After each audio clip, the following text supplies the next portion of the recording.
Hello everybody and welcome back to Total OS Today. I hope everyone is doing just super. Before we get to the unboxing video of the Sprint Motorola Photon 4G, just a quick update. The latest podcast in a series of TOScast. TOScast number 5 is up. These are podcasts between myself from the United States and Infinitely Galactic from Australia. We were a little bit late in getting this one out. Again, he lives in Australia, I'm here in the States. Our time zones don't match. Getting our schedules together is somewhat tricky, but we finally got this done. It was about the TOScast was a podcast about some news items from last month. Briefly, we talked about the future of Apple since Steve Jobs had to step down. Of course, the incredible bargain basement prices of the HP touchpads from last month. If you did not get a chance to get one and you're crying about it, fear not. I think HP is going to give you another opportunity soon. And the last news item we talked about was Google buying Motorola Mobility. It was good timing for me because I just bought my first Motorola Android phone, and I think we answered 2 or 3 viewer questions. One of the questions, or one of the persistent questions and comments I receive, is how to install Ubuntu, and do you have to delete Windows 7 to install Ubuntu? Well, you don't have to delete Windows 7. You can safely install Ubuntu or Linux Mint or Zorin. They both, actually all 3, have a very friendly installer. And I believe here on the blog I posted some tips. Here it is, tips on installing Ubuntu 11.04. This is a quick checklist. I mean, as far as myself as installing it, I use a mental checklist like this that you see here to safely install Ubuntu alongside Windows 7 or XP, so you do not have to delete Windows at all. But check out this tip list here. This should be able to help you out. And there's some other stuff here. By the way, thank you to all of the members who have joined the Total OS Today website. This is a work in progress. I try to keep it as simple, as informative as possible for new Windows and Linux users. So thank you to all. Okay, let's get to the unboxing video from last night. Now, what I did here, this is going to be a voiceover.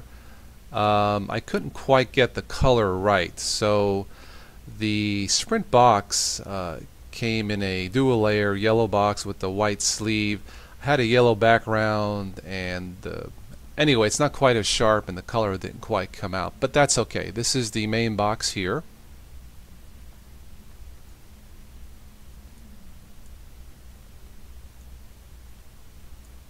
And of course it says Sprint, the Sprint logo on it.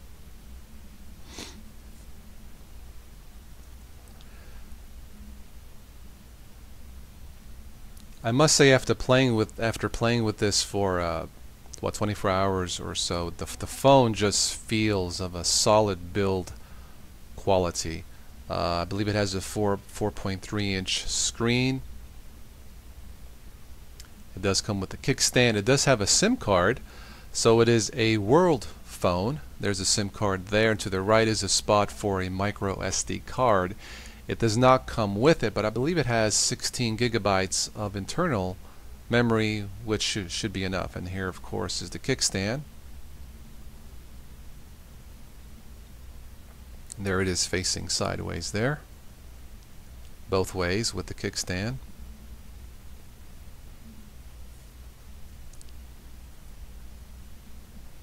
You have your camera there at the top with, I believe it's a dual LED flash, front-facing camera. Of course, the ear speaker. There are your menu function buttons there at the bottom. The dedicated camera button, which is nice, and the volume toggle switches there, up and down, of course. The power button there on the top.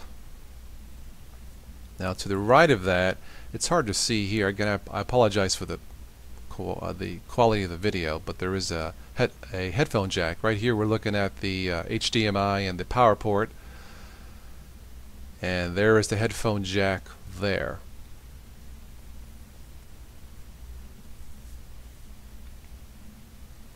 I'm going to have to get a protective cover, sleeve, something for it. Alright, this is the box itself. You have the USB cord, which doubles as a charging power cord. Pretty standard nowadays. This is the AC charger here. I'm not sure if it's a travel charger or not. I didn't pay attention, to be quite honest. The battery, which so far seems to have pretty decent battery life with 4G off and Wi-Fi off. That was the back cover. Here where I live, 4G is not quite yet available. A real manual, not a CD, book on CD, but a real getting started book, which I read through the whole thing, and yes, it does help. And of course it comes in Spanish also. And some extra stuff there, important information for the Motorola Photon. And that's it for the video. Now before I end it here, like I said, I'll have an update after I've been able to play with the phone for a week or two to give you more of a full review. This was just a simple unboxing of the product. But I gotta tell you, after 24 hours, or not quite 24 hours of playing with it and using it, unless something happens to change my mind, the Motorola Photon is probably the best smartphone on the market right now, and that includes over the iPhone. Now the iPhone, if it wasn't for the fact that you are forced to use iTunes, for your music, video, and apps. Now I know the phone can be jailbroken and you can do what you want, but I'm talking out of the box, plug in and use. Unless something changes, I believe the Photon is going to be, my review is going to be about the best, or one of the best smartphones on the market. But I'll have that ready probably in a week or two. Alright, well that's it for this screencast of Total OS today. As always, thank you so much for looking at the screencast, and as I always say, I will catch you sometime in the future. Ciao.